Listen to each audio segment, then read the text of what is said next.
Atau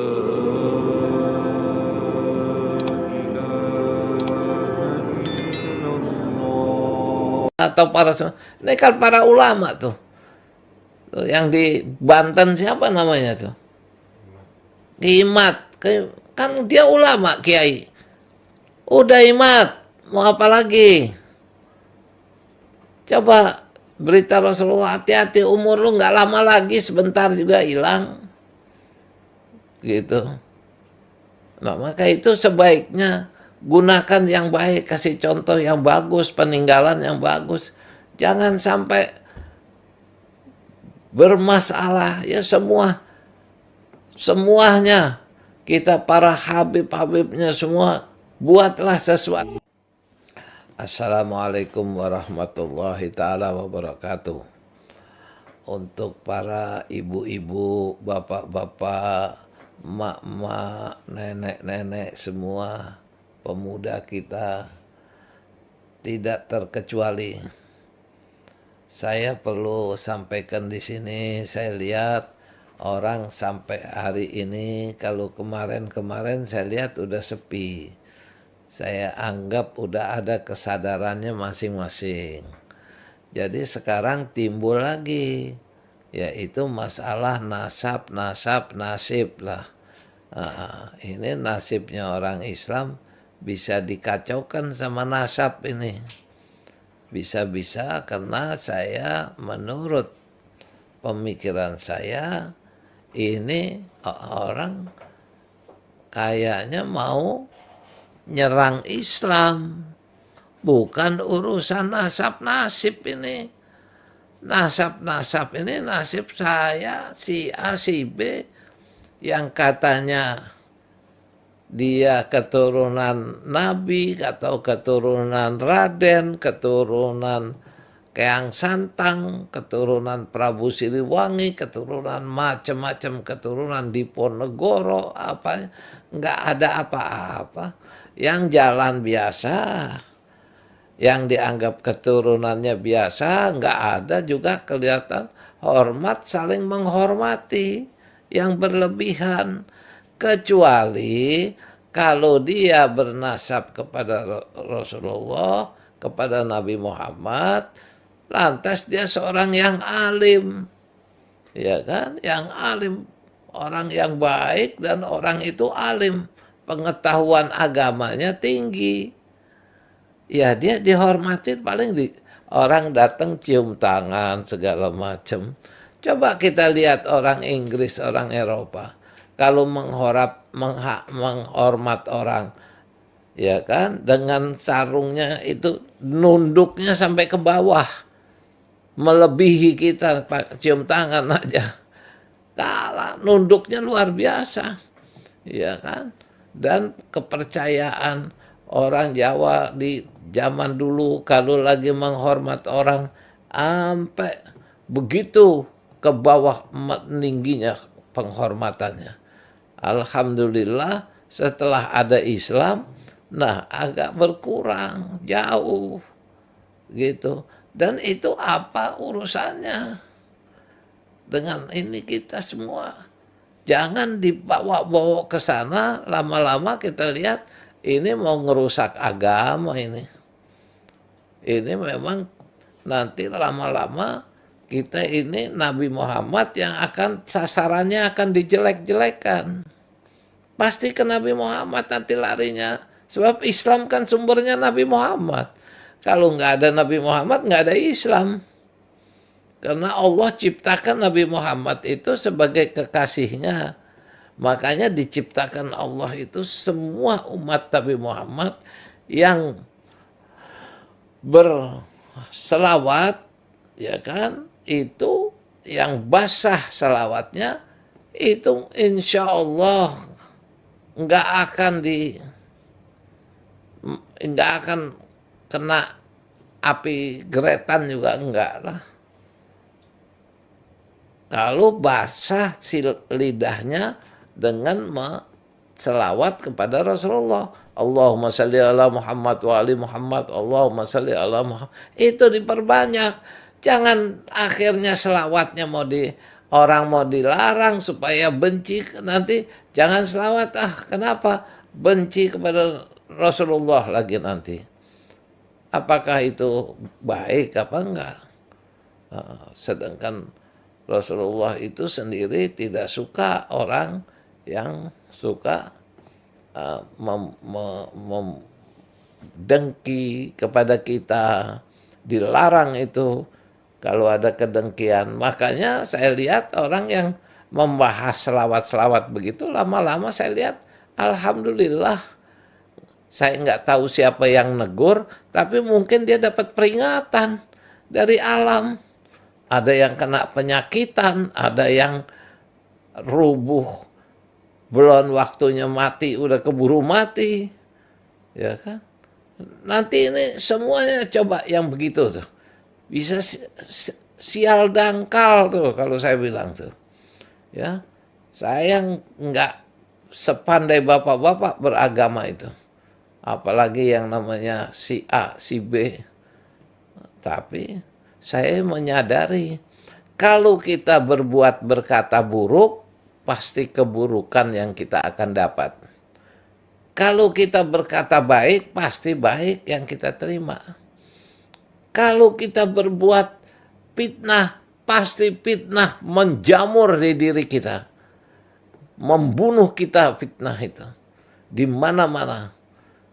Coba dari dahulu banyak yang orang berbuat segala macam. Kayak apa keluarga Nabi Muhammad mau dibunuh? Ya kan? Siti Fatimah dalam hamil ditendang perutnya. Ya kan? Sayyidina Hasan, Sayyidina Ali dibunuh, ditusuk. Sayyidina Hasan diracun segala macam. Sayyidina Husain dipenggal kepalanya. Masa cinta kepada keluarga Rasulullah nggak mau memperingati wafatnya Husain? Padahal dibunuh dengan katanya kita umat Muhammad. Tapi di mana kecintaan kita kepada Nabi Muhammad? Nggak ada. Sebab Karbala aja nggak tahu diperingati. Masih hebat. Itu orang Bengkulu tuh. Kalau memperingati hari Karbala itu dari 1 sampai 10 Asyura. Diangkat itu. Segala macam sampai dibuang ke laut. Bapak datang aja ke Bengkulu sana.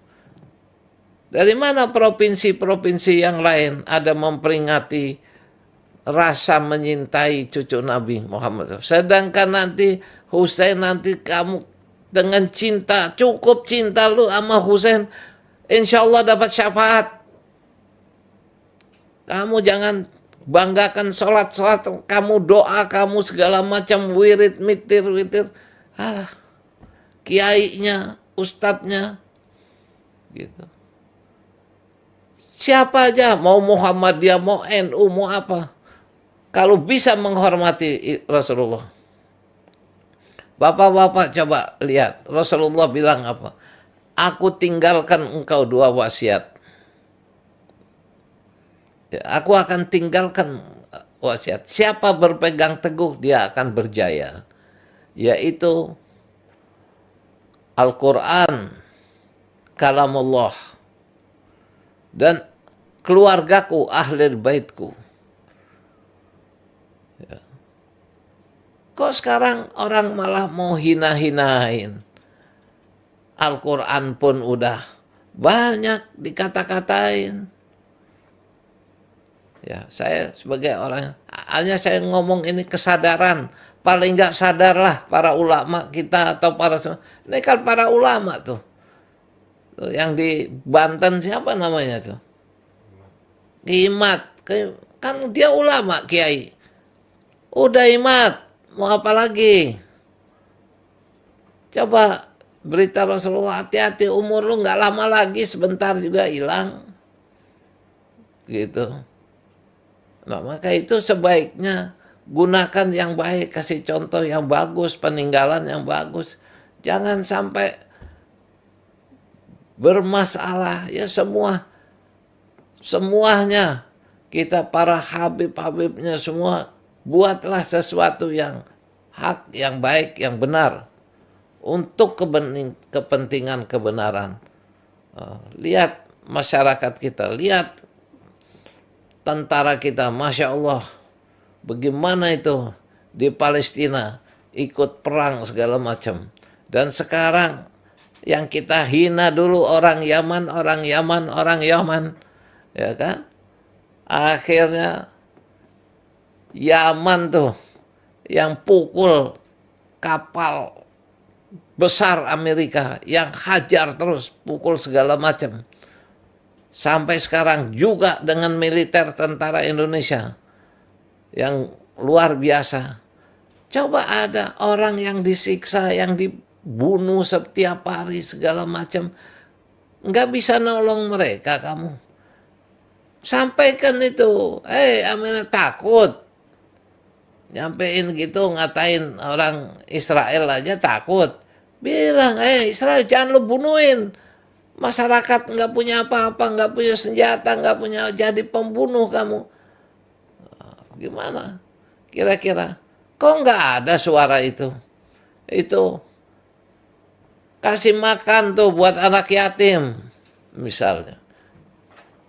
Jangan cuman kita gembor-gembor untuk semua mencari ini aja. Kamu sangka takut kamu sama Israel, pada takut, malah rakyat biasa pada berani. Militer Indonesia yang nggak disangka-sangka. Siapa nyangka militer Indonesia berani menghajar begitu, memukul sampai itu. Semua Allah kasih kesadaran. Itu orang-orang yang perang begitu, udahlah dong. So, agama kita jangan kamu beryakin bahwa agama kamu akan menyelamatkan kamu. Enggak, perbuatan kamu yang akan menyelamatkan kamu. Kalau kita berbuat baik, ya kita akan baik. Yang besar kita harusnya kecilkan, yang kecil padamkan. Udah, yang ada begitu. Jadi saya ingat begini, mohon jangan berlanjut lagi. Insya Allah kalau saudara nggak mau kena bala, nggak mau kena nggak mau kena celaka, berhenti. Kalau nggak berhenti pada celaka, nanti kamu bilang saya lagi nyampein ini bakal ada yang main radio, nanti kesambet sama setrum sama radionya. Udah waktunya, jangan beginian. Nanti yang bodoh jadi wali, jadi keramat. Yang katanya keramat jadi kremet lagi. Alah. Yang penting kita bermanfaat untuk orang, bermanfaat untuk masyarakat kita. Apalagi orang lagi susah, banyak begini. Duit susah, semua susah. Apa-apa susah. Itu aja saya rasa saya nyampaikan ini, nanti saya tambahkan lagi di lain ini. Gitu aja, kurang lebihnya saya